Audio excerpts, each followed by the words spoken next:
Welcome to the Equipping Leaders Podcast, Leader Study Series. I'm Natasha, a leader development professional and overall leadership enthusiast. And I'm Corey, a program manager and an emerging people leader, thus a leadership enthusiast. We are doing a leader study of the TV show Z Nation, deconstructing the leaders, decisions, and team dynamics of the characters on the show to look at how leadership is all around us.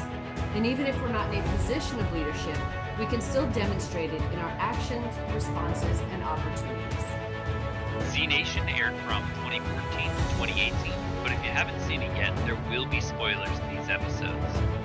Today, we're talking about Season 4, specifically intrinsic motivation, limits of influence, self-inflicted standards, gatekeeping, and mentoring. Let's jump in. So we are getting close to the end of Season 4. We're kind of midway through it. And Warren is still going through a lot of stuff.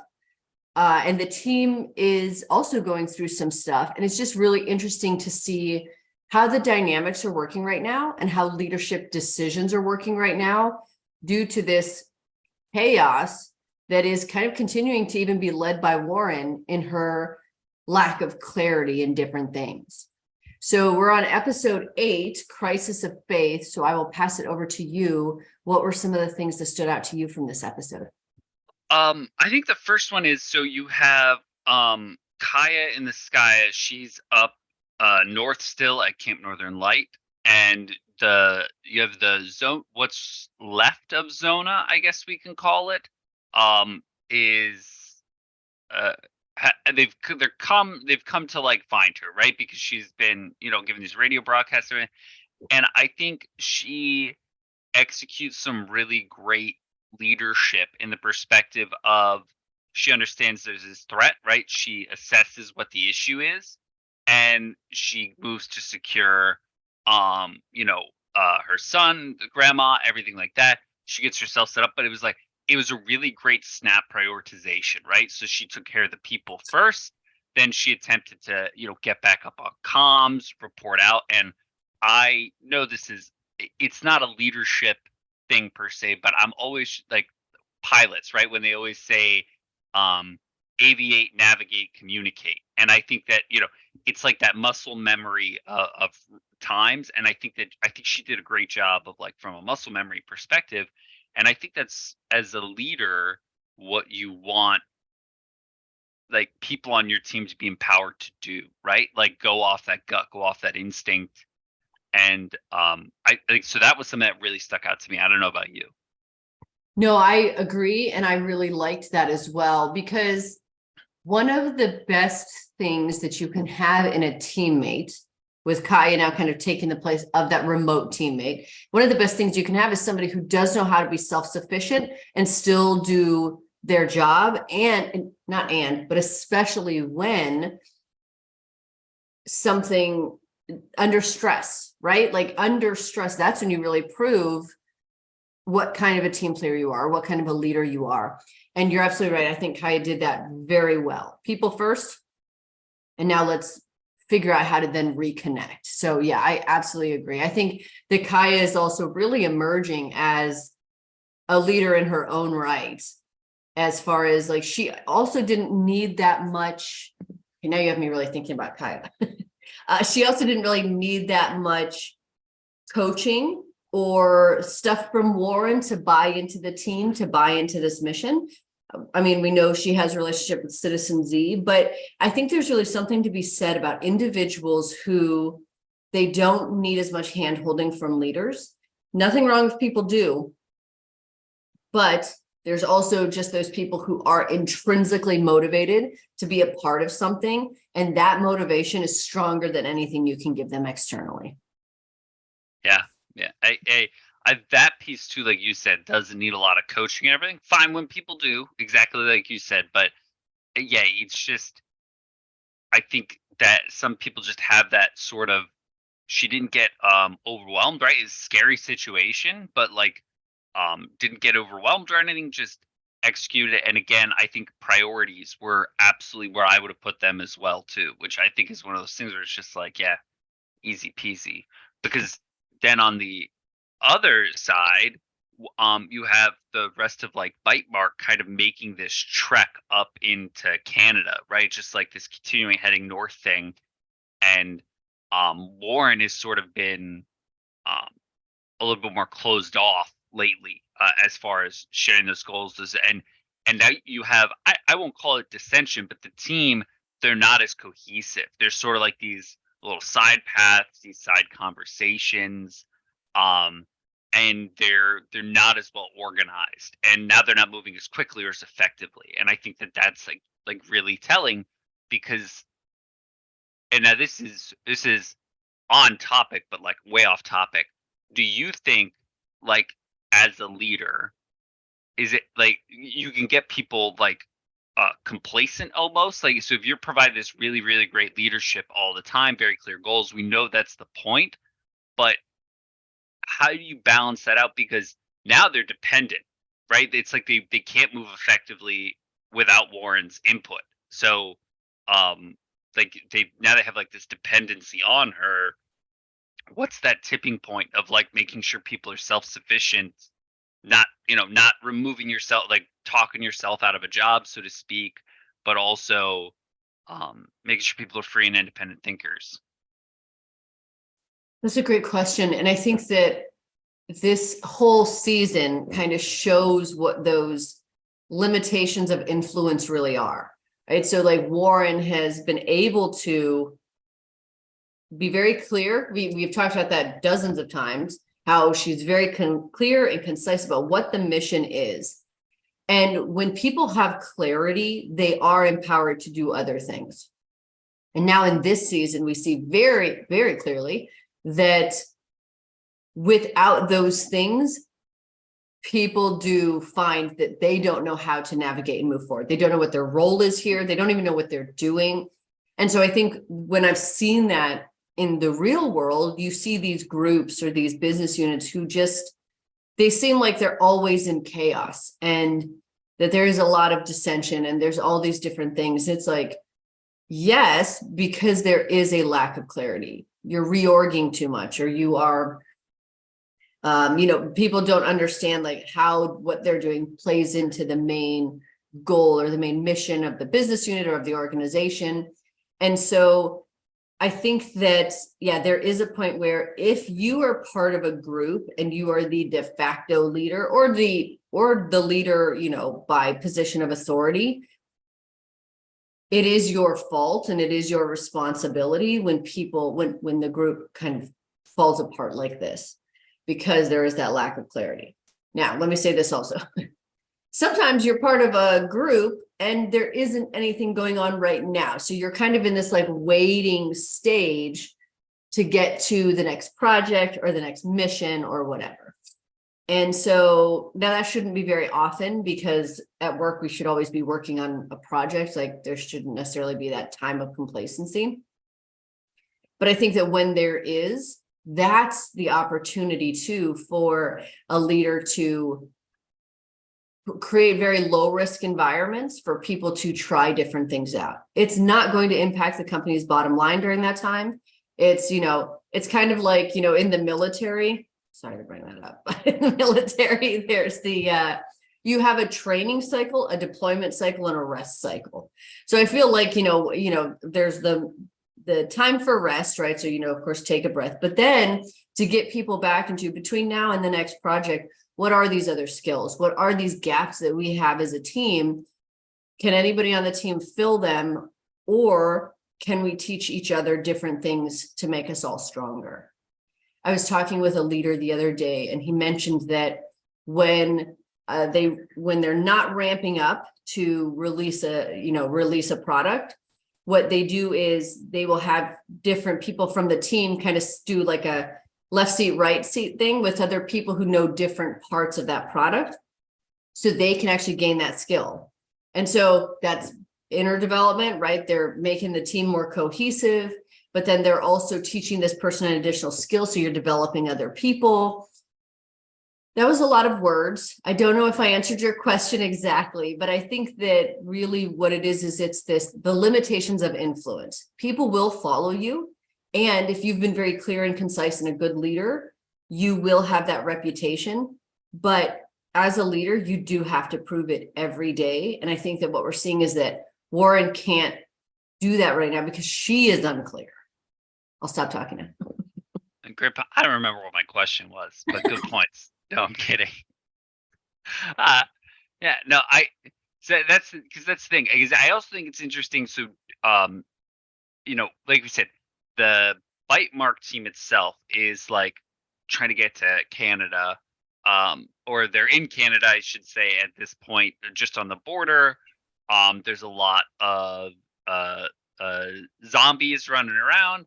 There's like a church that's sort of boarded up. Looks like a good place to like hold up and take shelter. They get into the church. There's a few zombies in there that have to be mercied. But like they run into this guy, and he has a lot of like medallions and things on, like jewelry. And so they kind of like think like he was maybe like stealing that stuff, right, from like graves or whatever. And they get like very oddly hostile with him, right? Like sort of interrogate him because he was ringing a bell because they ran into the place. But it's just like there's a really weird energy around the team that I'd never seen before. Normally they're helpful. Well, they try to be helpful and then tend to always make every situation worse, in my opinion. But um they got like very like almost interrogating about these things, like how dare you, how could you, um never stop to ask or think like, oh, they're you know the zombie apocalypse is over, so he could walk into pretty much any jewelry store and help himself to all the items he wants. But yeah, it's just like this weird hostility from the team that I thought was really interesting. um so yeah, just is that like lack of leadership and clarity from Warren, so people are just sort of going rogue, or is that sort of a dynamic shift with Sarge becoming more integrated in with the team and being not being rude to the military, right? I support the troops, but like uh having a more militaristic mindset into the group, being like more like offensive. So it's just, I thought that was really interesting. It was sort of it struck me strange, right, on the rewatch looking through this, like, wow, it's a weird way to react to somebody. So I think, I mean, it could be any of those things, which I know is a very nebulous response to that. But I think also they have positioned themselves essentially to be the good guys. So they believe that they're the good guys. And when they see something that they perceive as potentially being nefarious, they feel the need to bring the hammer down, which I think is really interesting because obviously outside of the show, you have these groups who it's like they believe that they're doing the absolute right thing. And if anybody tries to challenge that, they get defensive about their project, about their product. And then it just leads to this kind of like in this episode where it's like, why are you fighting? Like there's absolutely no reason for there to be any feelings or dissension here from the way that, you're talking about that. So I don't know if this is like necessarily a leadership piece or a new team member piece, as much as it is that in their minds, they have this like, essentially, like I would call it like they're a bit naive in the sense of we're on the side of right.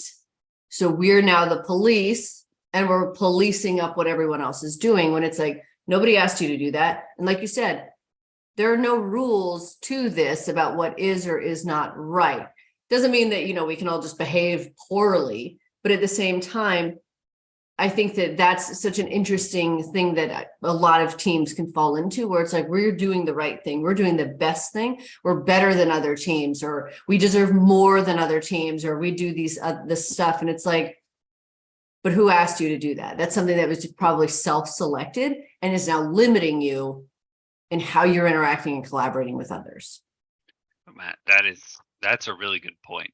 I think too that you bring up there, that sort of self-inflicted things, right? Well, we do things differently. We hold ourselves to a higher standard, right? Like, why are you doing that? Nobody's asking you to. Right.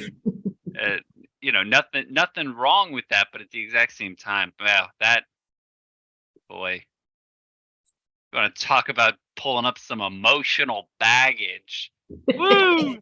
Uh, This podcast is now Corey's therapy hour, yeah, therapy and coaching hour.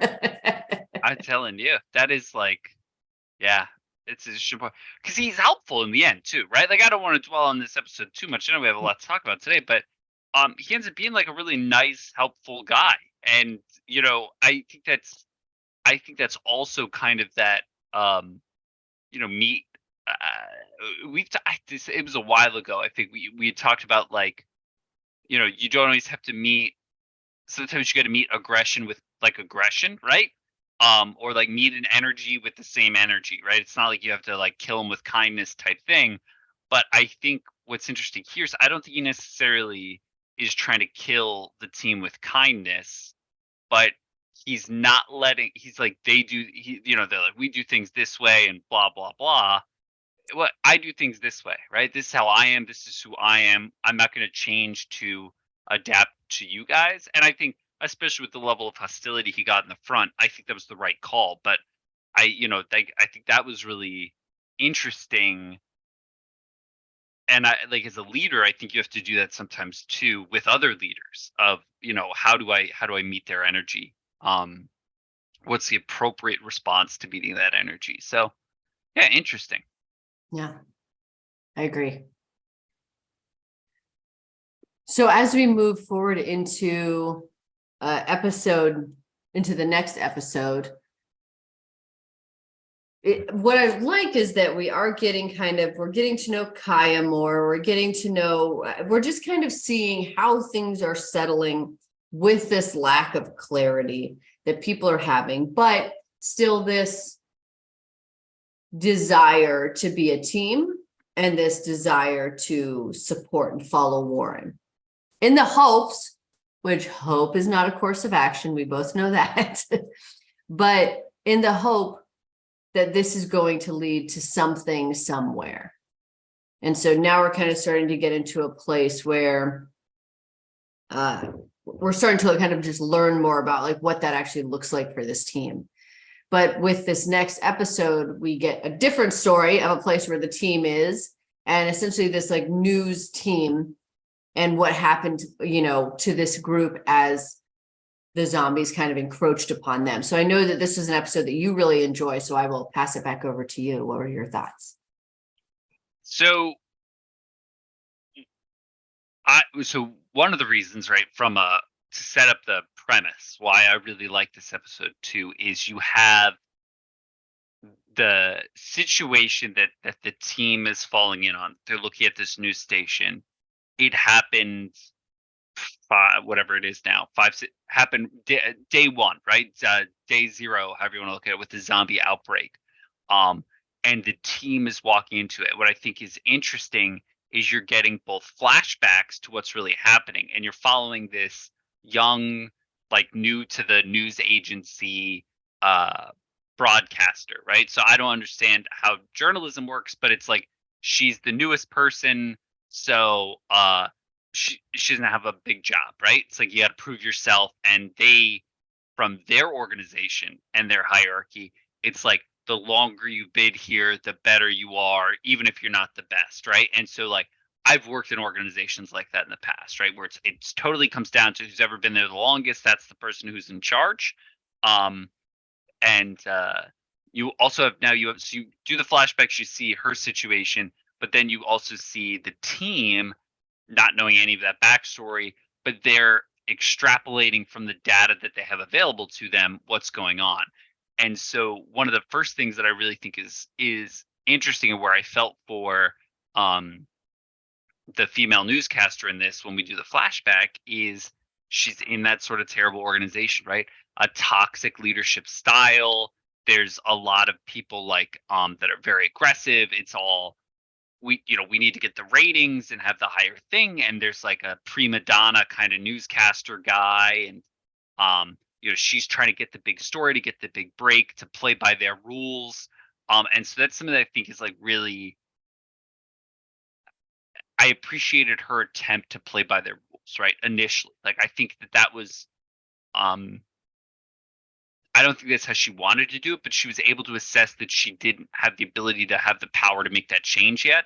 And so I don't know. I know that's kind of nebulous, even myself, like what I'm saying there, but there's something about that where I just like was very invested in her, and it was like, how do I support her, right? How do I help her be more successful? So I thought that was pretty cool because she had the motivation there, right? It just sucks that she was in a bad organization to have that sort of motivation. I don't think that was nebulous at all. I think it was great because you touched on a couple of things there that we see across industries, and that's that toxic leadership, but also gatekeeping. Like who decided you were the gatekeeper? And so it's really interesting where it's like, oh, well, to come up in this industry, you have to do these things. It's like because you did that in 1981. And now in 2023, we're using the same mentality and process when that does not work in this environment. So you made me think of so many things there when you said that stuff, because so the gatekeeping piece where it's like, there are certain things that you need to do to be part of certain groups. If you're going to be an Olympian, you have to work really hard and you have to earn it. But there's no additional gatekeeping after that or along that, right? Like you're working really hard, you're going to do it. If you need to, have a certain type of degree or have a certain type of experience to be a part of a group, you're there because you have that. And then when people do this additional gatekeeping or feel like they've kind of like quote unquote made it or are fully baked because they're in a certain role, it's detrimental to an entire organization. And I do know that there are some industries that really thrive on that. What I also like is that there's a lot of opportunities now, and in the past couple of years have been coming up more where people are really calling that stuff out, where they're like, yeah, it's not right because you aren't getting the best people from that. And you're allowing these people to be absolute monsters and just being like, well, they've been doing this a long time, as if you doing a certain job or having a certain skill earns you the right to be an abusive jerk anywhere, but especially at work. So, okay, that was one thought. I'm not going to keep going. I will stop and I'll make some space for somebody else to talk here. No, it's such a good point because I don't want to jump too far ahead, but at the same time, right, as we're going through those other like high wave top points where she there was like a field team that was going to go out because I think this all, and I don't know if you remember exactly. I think it was a train. Was it a plane crash or a train crash? That was like the they didn't know about the zombies yet, right? But there was like this big transportation accident that was happening. There's like a field team that was going out to like look at it. She wanted to help cover it and break that story because the main guy wasn't at work, so she was getting her shot, right? She was getting her big shot. And she was handling it really, really well.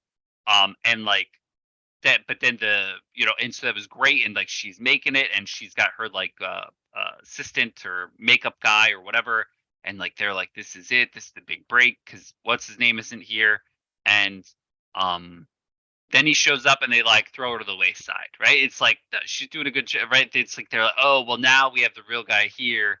No, she had this. Why would you take her off? So I've seen teams like that as well, where it's like somebody's working with, oh, that's not really your lane. That's supposed to be so and so, or ooh, that's a little bit, we don't want to sort of, like you said, you hired them for whatever their skills were. They're working effectively. Why get rid of them?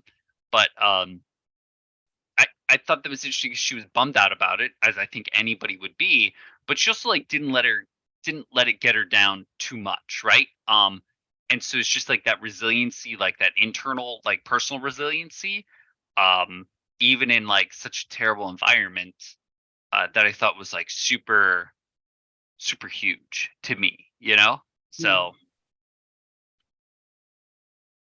Well, and I have also been on teams too, similar to you, like where I've experienced those things or seen those things happen. And also where it's like, you do all the work and I'm more senior and I'm going to take all the credit, or I'm in this position, so I'm going to take all the credit. And yeah, she is this woman, resilient, internally motivated, all the things you want in someone else, right? In somebody who's on your team.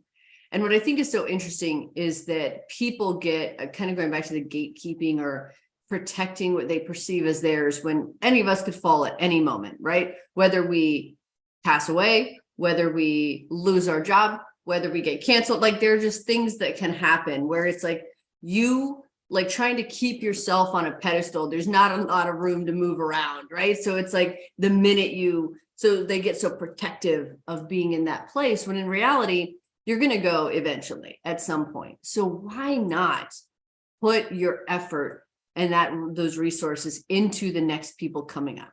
You made it, you've had your shot. Now get out of the way and let somebody else, because I've definitely been in organizations too where they're like, oh, well, you spend 90% of your time on the bottom, 10% of people. And it's like, why? Absolutely not. I won't do that. If you're in the bottom because you are not good at your job, you're incompetent, you don't care, you're not motivated, I can't give you those things. I can teach you skills, but I can't give you those things. But then look at the other side. If you have somebody who is really motivated, who is resilient, instead of crushing that, if you give them those resources that you're giving to people who don't care and who at their best are never going to reach the least of what that woman was, how far could she go? Give her those opportunities. And then it's like, now she has those kind of like those professional reps in so that she can actually be even better, right? So getting in front of that camera, doing those different, journalistic pieces, that is what's going to make her even better. So why not, like, you're in it. So why not try to build the next best person who could surpass you that you would be so proud to hand off the baton to? Yeah, such great points. I think the other thing too about like moving out of the way for the next generation as well is I've dealt with um folks that were so controlling over a certain aspect of a job, that they'd made themselves so critical and never let anyone else know how to do anything for a very critical thing, because they were like, well, this is how they know that I'm important. It's also how they know to keep you exactly where you are, because you never.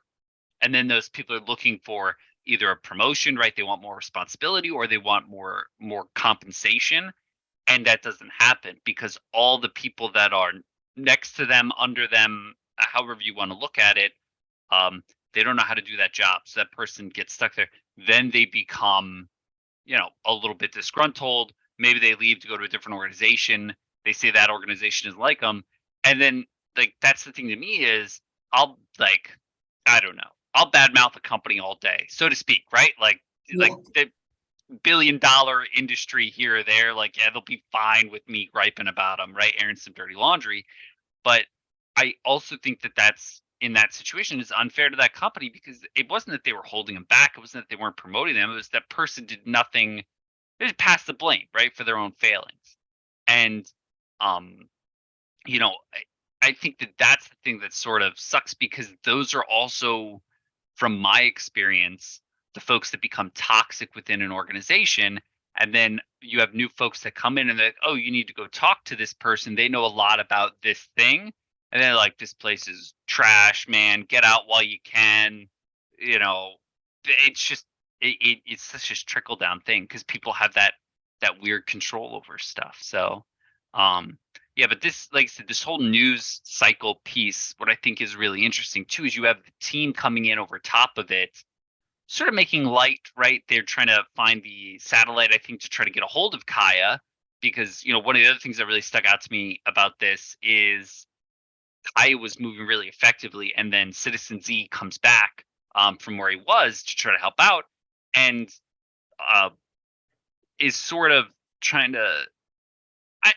I don't want to be too like aggressive, but if you'll pardon the extent, he's like being very forceful that he's in charge, right? He's not being very forceful, right? It is nothing like that. He's just trying to be like, I'm here, I can help out again. And I think that he's sort of devaluing the fact that Kaya is kept everyone safe and doing everything really well.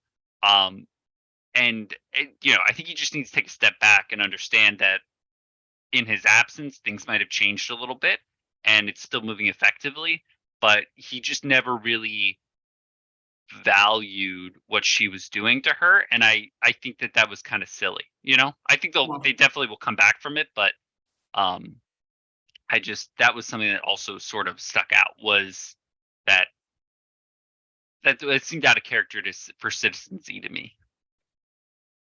That's a great call out, because I think that sometimes people do that too, where they're like, they leave, maybe there's a paternity leave or maternity leave, or they're on a different project and they come back to this project, or boomerang out of a company and then come back and they're like, don't worry, I've got it.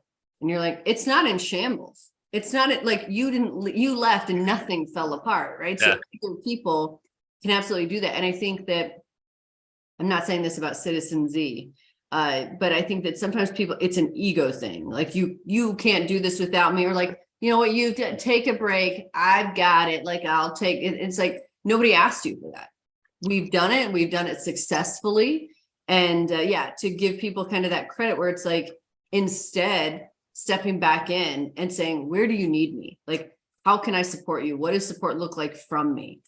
Here's my experience around this. Things have changed, obviously, but how can I help? Instead of being like, I'm the one who's in charge again. Yeah, sorry, you brought up a great point. I'm making a note for myself because it's something I want to look up. Let me look at that riveting podcast content. But the yeah, that so I've boomeranged before.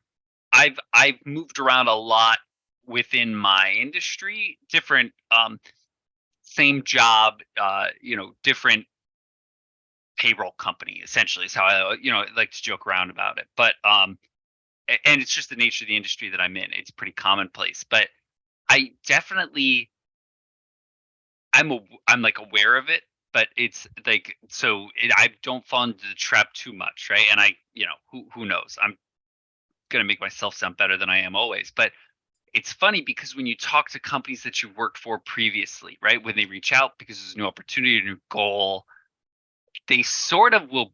It's recruitment, right? They want to hire you. That's their job. I'm not badmouthing them by any stretch, right? And it's a job I would never ever want to do. But they kind of set people up, especially the boomerang employees, of like, we can't get it done without you. And so there's like this hype and this arrogance, and maybe I won't call it lying. I'll just call it like a recruitment tactic, right? Like, oh, this leader was super excited to hear that you were coming back, right? And they remembered. No, they didn't, right? They probably don't even know that you're coming back yet. It's just a thing that people say to make you feel better, to try to put you at ease so they can make the sale, right? They can get you on the hook to come back. And boy, you just, again, Corey's personal therapy sessions, you unlock some stuff for me about some folks that I've worked with in the past, and sort of, where's this energy coming from, friend? So, woo, boy, interesting. But yeah, this was like I said, this was one of my favorite episodes, because you saw a different type of energy and leadership. And I also think that you saw sort of like this tragic end for the newscaster who was waiting for, I think it was Chopper Dave, which, man, local news channels, right? Chopper Dave, to come pick her up in a helicopter that was like never able to get there. But even Warren, at the very end of this episode, was able to acknowledge like the strength of this person, because again, they walked through all the zombies, all of everything that had happened, and they were like, oh, this door to the roof where she ended up being as a zombie, it was blocked from the outside, right? So she had barricaded herself to keep herself safe.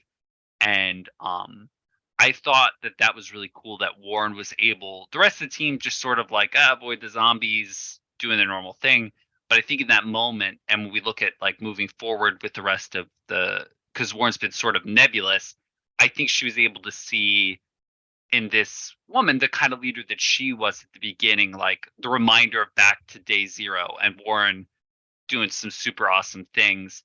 And I think sometimes I think you need that check, right? You need to find a peer, you need to find somebody else and be a little bit reflective. And I think in this moment, Warren was able to do that. I like that.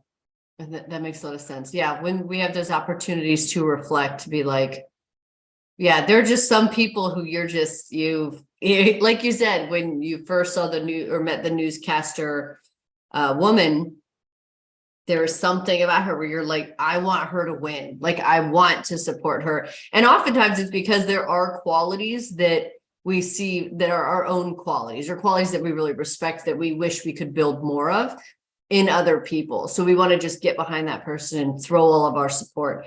But I really like the reflection you just had here about how, like, Warren just saw so much of her own efforts, her own experience in this journey of this woman, that yeah, it then made her think, because I feel like here moving forward, she doesn't really snap out of what's going on because she doesn't know what's going on with her and these visions she's having. But it's almost like them going to this news building, finding this transmitter is starting to unlock these different things for Warren.